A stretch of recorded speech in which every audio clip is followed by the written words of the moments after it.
Hello everyone, नमस्कार। मेरा नाम अभिनंदन साव है। मैं एक एसएससी सीजीएल एस्पिरेंट हूँ और ये मेरा आखिरी वीडियो है। शायद जब तक आपके पास ये वीडियो पहुँचे तब तक मेरी सांसें थम चुकी होगी।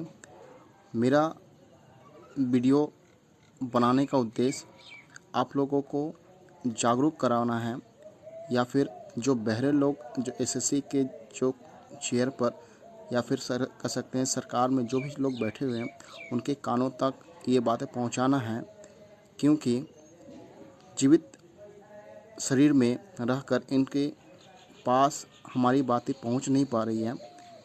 और इसी वजह से मैं ये डिसीजन लेने पर विवश हूँ। मेरा एग्ज़ाम 18 सितंबर को कोलकाता में बेलगरिया जगह पर IITM institute of instrumentation and metrology centre पर पड़ा था। उसी के बारे में इसका चर्चा करूँगा, किस तरह से बेसिक इंफ्रास्ट्रक्चर के अभाव में जो निम्न स्तरीय भी इंफ्रा हो सकती है उसके भी अभाव में एग्ज़ाम कंडक्ट करवाए जा रहे हैं। और एसएससी के चेयरमैन ये नोटिस निकाल कर बता रहे हैं सभी को कि एग्ज़ाम बहुत ही स्मूथली तरीके से कंडक्ट करवाई जा रही है, जो कि ज़मीनी स्तर पर कहीं भी खरा होती नहीं दिखती है। और मेरे इस आखिरी डिसीजन निर्णय लेने के पीछे का जिम्मेदार स्टाफ सिलेक्शन कमीशन और एसएससी चेयरमैन को मैं ठहराता हूँ, क्योंकि इतने अव्यवस्था होने के बावजूद भी उस पर सुधार करें, उसको कार्रवाई करें के बावजूद ऐसे प्रचारित कर रहे हैं जैसे सब कुछ ठीक चल रही है। भारत विश्व की चौथी बड़ी अर्थव्यवस्था है।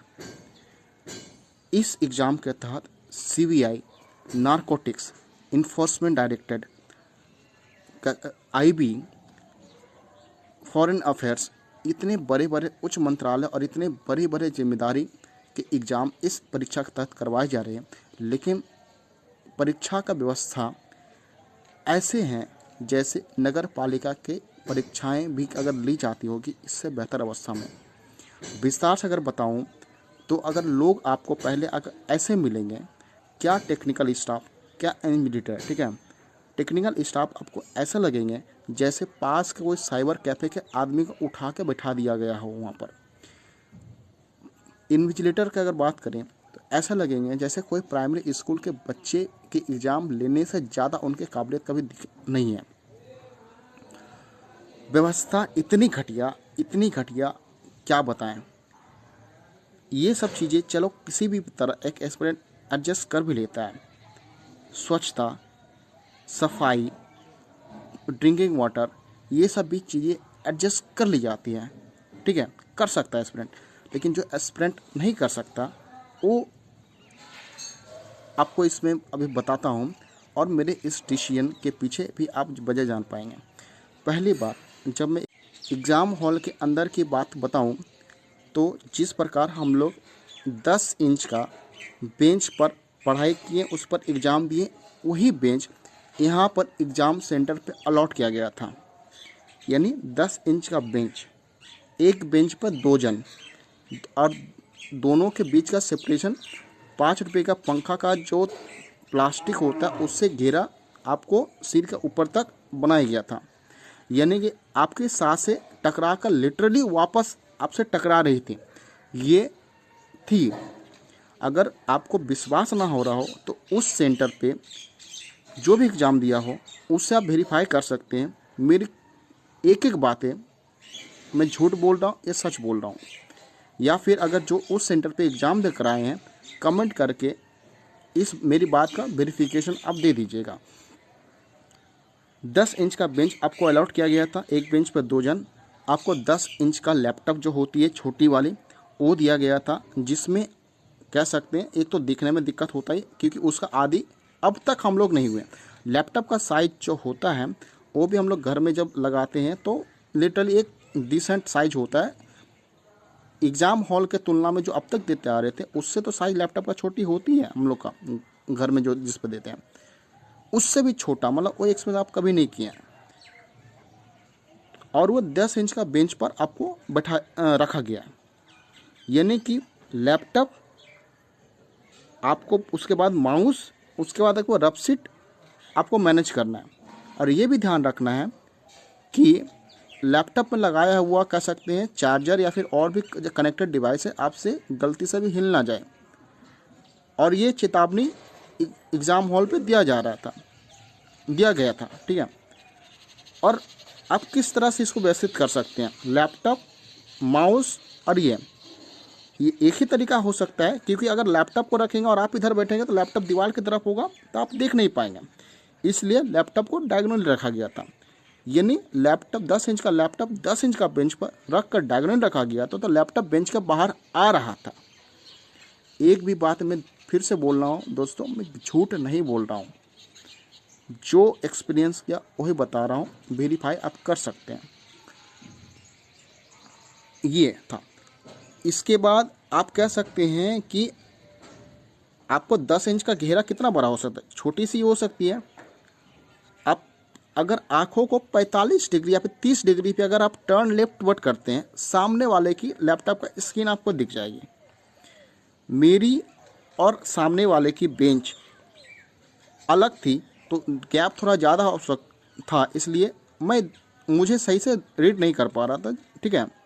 लेकिन मैं ये विश्वास के साथ कर सकता हूँ, मेरे पीछे वाला या फिर मेरे सामने वाला, उसके आगे वाला का स्क्रीन पर अगर उसकी रोशनी अगर अच्छी है, ठीक है, आँख खराब नहीं है तो देख पाएगा। क्योंकि लैपटॉप अगर कैमरा भी अगर लगा हो तो आप 45 डिग्री या 30 डिग्री भी अगर आँख अगर टर्न करते हैं, ये आपको नहीं कैच कर पाएगा। यानी कि चीटिंग की अपरंपार संभावनाएं यहाँ पर दिखती है। एस्पिरेंट को आप इस तरह से, जो हम लोग कभी एक्सपीरियंस नहीं कर सकते, तो आपको इस तरह बैठकर आपको एग्ज़ाम देना पड़े, ये व्यवस्था थी, ठीक है।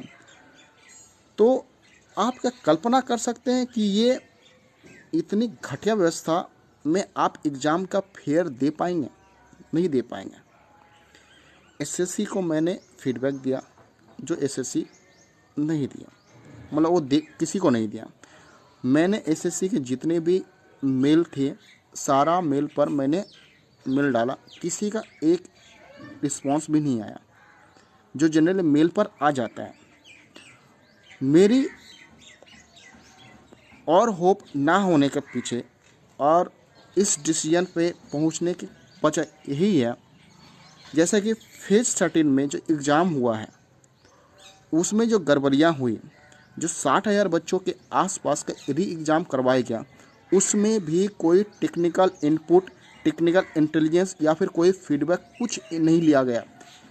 ऐसे ही उठाकर 60,000 बच्चों को एग्ज़ाम करवाया गया, जिसमें आप लोगों ने फील किए होंगे कि जिनका एग्ज़ाम टफ हुआ, मतलब जिसका एग्ज़ाम कह सकते गड़बड़ी हुआ, जैसे मेरा ग्रेजुएट वाला में गड़बड़ी हुआ था, मुझे री एग्ज़ाम नहीं मिला, जबकि जिनका एग्ज़ाम सही हुआ उनको री एग्ज़ाम मिला।